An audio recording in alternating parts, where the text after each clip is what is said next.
अपराध की कुछ घटनाएं ऐसी होती हैं जो न सिर्फ उस घटना से जुड़े पक्षों पीड़ितों बल्कि उस पूरे समाज और आसपास के वातावरण को प्रभावित करती है, जिनकी गूंज इस कदर दूर दूर तक पहुंचती है कि तमाम लोग हैरान रह जाते हैं कि इस तरह की घटनाओं को कैसे अंजाम दिया जाए। ऐसी एक घटना मेरठ में लगभग 16 साल पहले हुई थी, जब 3 युवाओं की लाश बागपत, मेरठ और बागपत के बीच बलैनी एक जगह पड़ती है, वहाँ नदी किनारे मिली। और सच पूछिए तो जब ये सूचना फ्लैश हुई पुलिस के सेट्स पे कि 3 युवाओं की लाश मिली है, तो किसी को समझ में नहीं आया कि आखिर वो 3 युवा कौन है, कैसे हैं। न किसी के कोई अपहरण की मुकदमा दर्ज हुआ था, न कोई ऐसा बड़ा मामला था कि पुलिस उनमें तलाश रही हो, लेकिन अचानक 3 लाश मिलने से सनसनी उस वक्त में फैल गई थी।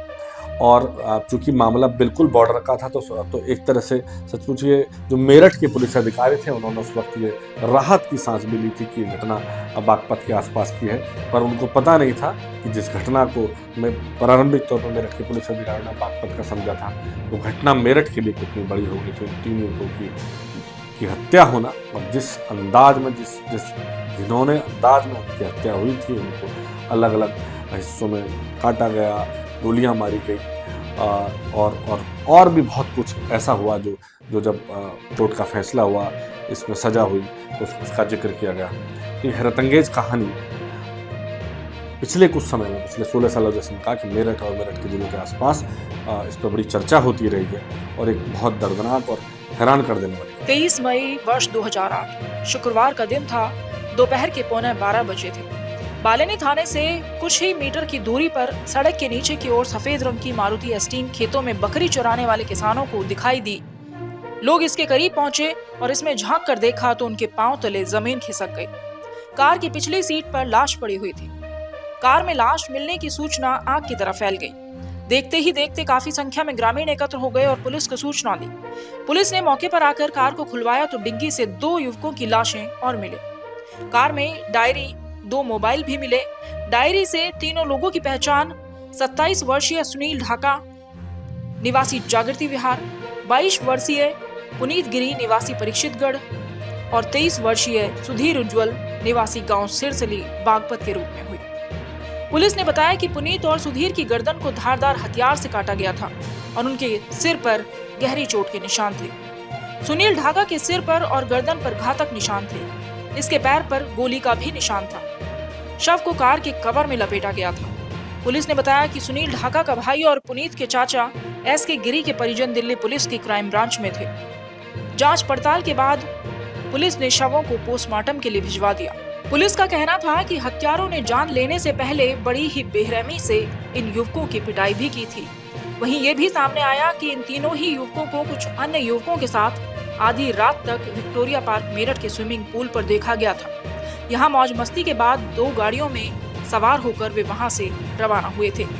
अब पुलिस इस बात को लेकर सवालों में उलझी थी कि ये तीनों ही मृतक नंगे पांव थे और आधे अधूरे कपड़ों में थे।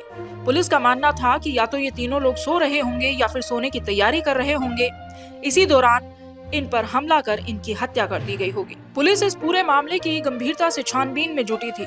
वहीं पोस्टमार्टम रिपोर्ट में चौंकाने वाले खुलासे हुए, लेकिन अभी तक ये साफ नहीं हो सका था कि हत्या मेरठ में हुई या फिर बागपत में। तीनों लाशों के पोस्टमार्टम के बाद इस मर्डर मिस्ट्री के पेज कुछ ढीले होने शुरू हो गए। पोस्टमार्टम रिपोर्ट में सामने आया कि सुधीर की मौत गोली लगने से, जबकि सुनील और पुनीत की हत्या गला रेत कर की गई थी। गला रेतने के लिए पशु काटने जैसे धारदार हथियार का प्रयोग किया गया था।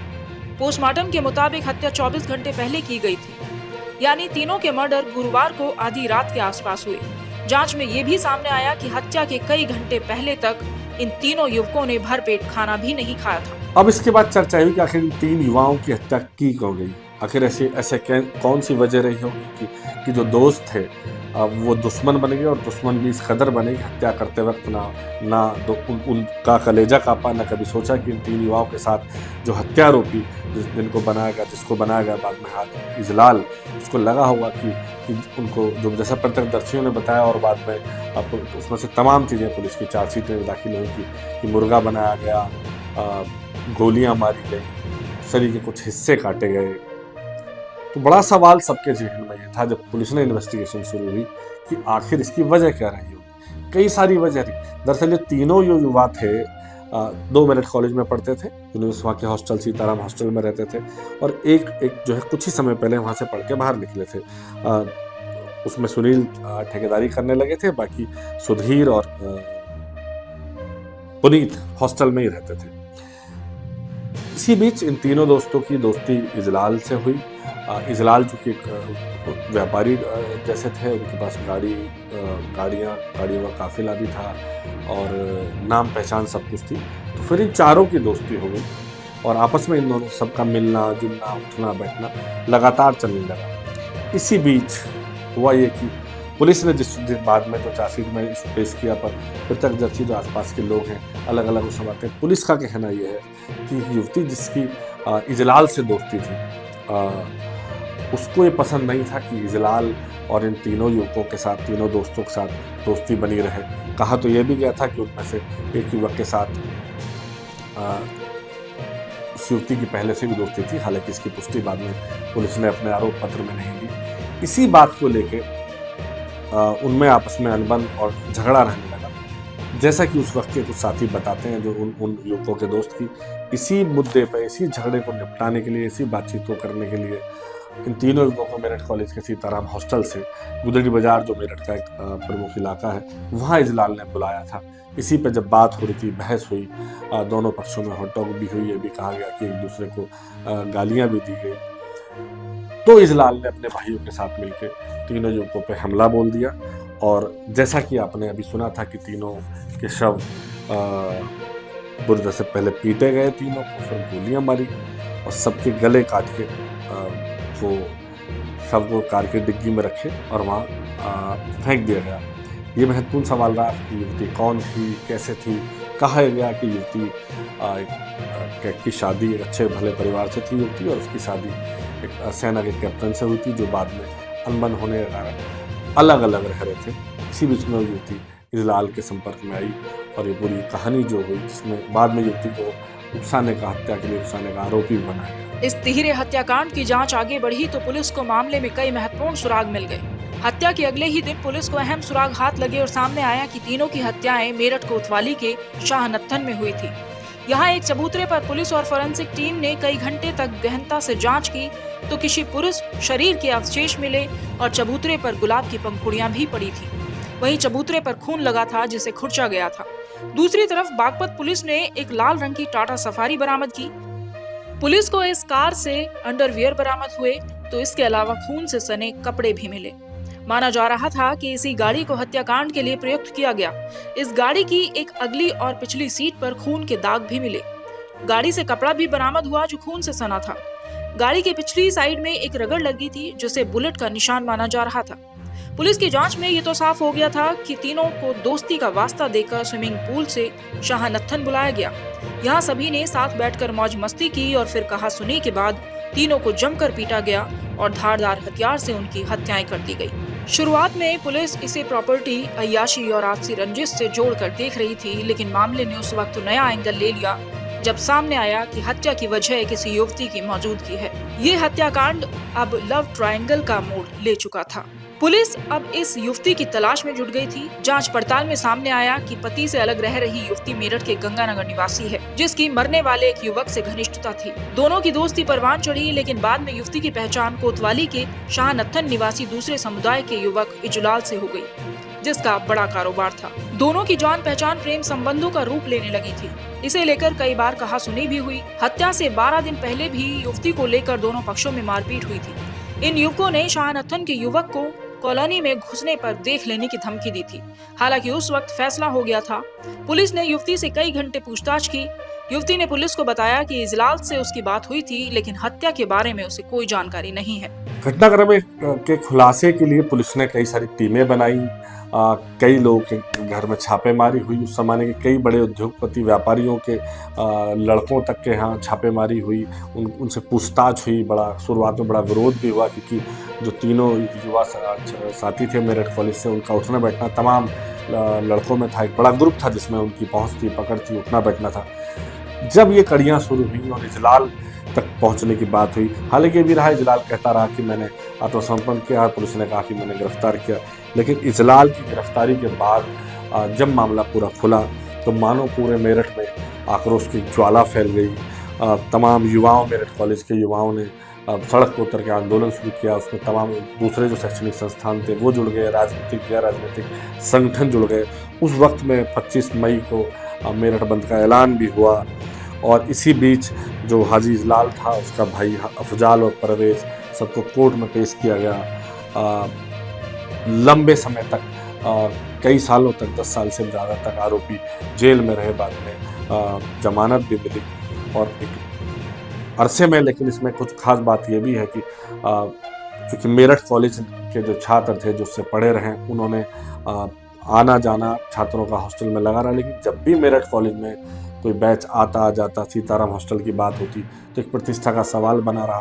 तो उससे जुड़े जो छात्र भी हैं, चाहे वो अब किसी किसी क्षेत्र में कहीं भी हैं, पर वो भी इस पूरे मुकदमे की निगरानी रखते रहे, ये भी इंश्योर करते रहे कि इसकी लड़ाई मजबूती से लड़ी जाए और बाद में अंजाम तक पहुंचे, सजा तक पहुंचे। पुलिस इस हत्याकांड के खुलासे के बिल्कुल निकट पहुंच चुकी थी। ये विभत्स हत्याकांड शहर भर में चर्चा का विषय बना था। वहीं बागपत पुलिस और मेरठ पुलिस इस पर मिलकर काम कर रही थी। पुलिस ने युवती समेत आधा दर्जन युवकों को हिरासत में ले लिया। शहर में ताबड़तोड़ छापेमारियां की गई। लाल कुर्ती में छापे के दौरान टीम का विरोध भी हो गया। इसके बावजूद टीम वहां से 4 युवकों को उठाकर ले आई। इनमें वे युवक भी शामिल थे जिनको आखिरी बार मृतकों के साथ देखा गया था। पुलिस को कई अहम सुराग हाथ लग चुके थे। मुख्य आरोपी की तलाश में ताबड़तोड़ दबिश दी जा रही थी। ताबड़तोड़ छापे मारे गए।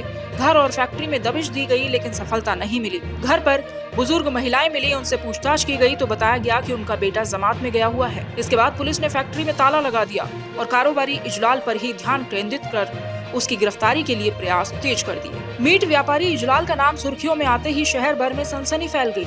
इजलाल के घर 3 युवकों की हत्या के विरोध में छात्रों और व्यापारियों ने जबरदस्त आंदोलन छेड़ दिया। अधिकारियों को खून से पत्र लिखे गए तो दूसरी तरफ मेरठ बंद का ऐलान कर दिया। छात्रों ने प्रशासन को चेतावनी दे डाली कि अगर इजलाल और उसके सहयोगियों को गिरफ्तार कर उनके अवैध धंधों को बंद नहीं कराया गया तो आंदोलन छेड़ दिया जाएगा। वहीं मुख्य आरोपी की गहन जांच पड़ताल में पुलिस को काफी सबूत मिल गए। चबूतरे के खड़ंजे पर बिछी टाइल्स पर खून के धब्बे, घर के आंगन में एक खोखा मिला, दीवार पर गोली के निशान लगे मिले और उसके सामने वाले घर से खून से सने कपड़े बरामद किए गए। खून से सनी आधी चादर, एक टोपी, चप्पल आदि भी बरामद की गई। पुलिस के अनुसार आधी चादर घर से बरामद हुई, जबकि आधी चादर में सुनील का शव लिपटा हुआ था। इसके अलावा फर्श के दरारों में भी खून पाया गया। टीम इजलाल के भाई अफजल के मीट प्लांट पर पहुंची और छापा मारा। मौके से इजलाल की ब्लैक होंडा कार और लाल रंग की 2 अन्य लग्जरी कारें भी बरामद हुई। हंगामे, बंद और प्रदर्शनों के बीच इजलाल गिरफ्तार कर लिया गया। हालांकि चर्चा ये भी हुई कि उसने सरेंडर किया।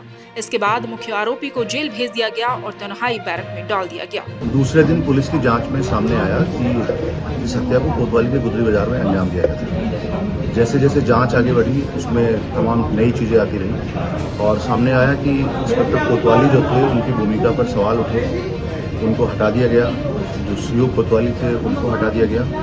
उसके बाद ये जांच जो है सदर बाजार के तत्कालीन इंस्पेक्टर डीके बालियान को दी गई। उनकी जांच में सामने आया कि हाजी इजलाल कुरैशी ने अपने भाइयों के साथ मिलकर इस पीरे हत्याकांड को अंजाम दिया था। उसके बाद पुलिस ने गिरफ्तारियां की और हाजी इजलाल की तकरीबन 100 करोड़ की संपत्ति को पुलिस ने गैंगस्टर एक्ट के तहत सीज में किया।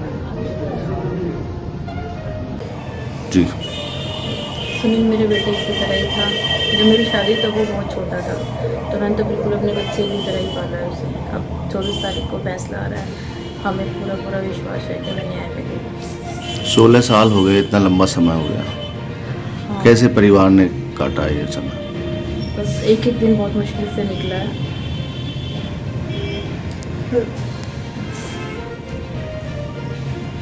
क्या उम्मीद लग रही है आपको? उम्मीद लग रही है कि न्याय मिलेगा हमें। कानून पे हमें पूरा विश्वास है। या तो उन्हें फांसी की सज़ा मिले।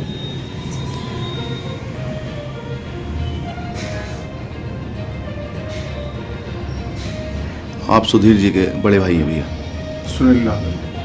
सुनील जी के आप बड़े भाई हैं जी।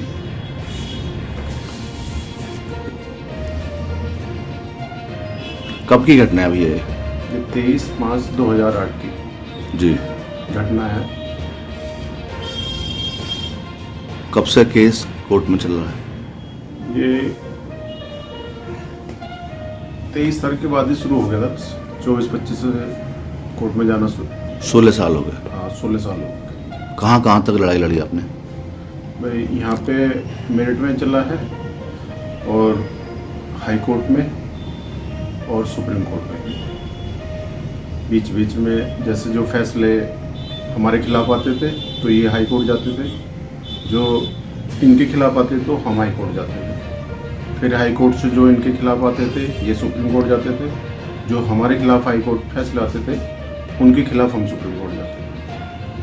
तो ऐसे ही जो है 16 साल हो गए लड़ते। सब कुछ घर में अच्छा चल रहा था, आपके छोटे भाई थे, आपके साथ काम में हाथ बटा रहे थे, आप दिल्ली पुलिस में हैं, जी तो अचानक से जवान बेटे की हत्या हुई, उसके बाद घर का सारा माहौल बदल गया। तो कैसा रहा मतलब पूरा? सारा ही बिगड़ गया। एक माँ कह रही अब इन्हें फांसी देनी चाहिए, एक माँ की दुआ है, ये जो रात दिन रो रही। जुकर मेरा पूछा है इन्होंने, ये भी चले जा।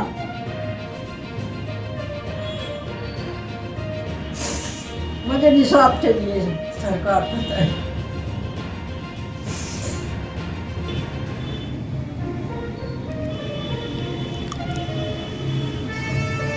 अब 24 तारीख को फैसला आ रहा है माता जी।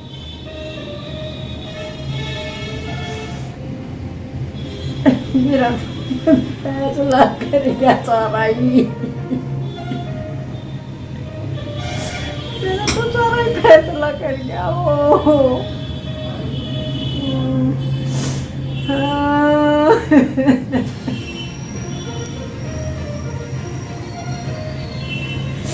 मेरा तो सारा ही काम निपटा गया।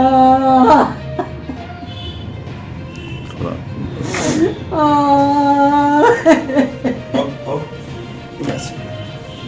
अब वैसे जो पूछेंगे उसका जवाब, जो पूछेंगे उसका जवाब। एक बार मेरी गेले बतला जा, तेरे मेरा दिल याद रखे। सुनो अब देखो,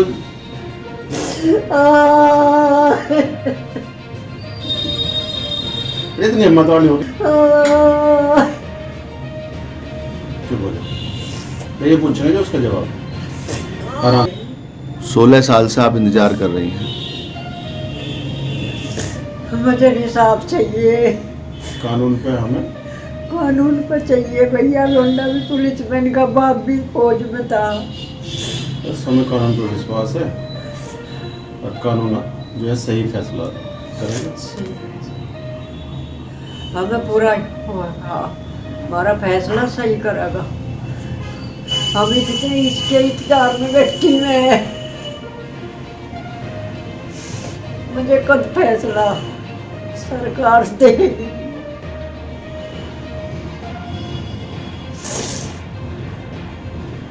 अगर आप ये वीडियो YouTube पर देख रहे हैं तो हमारे चैनल को सब्सक्राइब करें और बेल आइकन को दबाना ना भूलें। अगर आप Facebook पर ये वीडियो देख रहे हैं तो हमारे पेज को लाइक करें।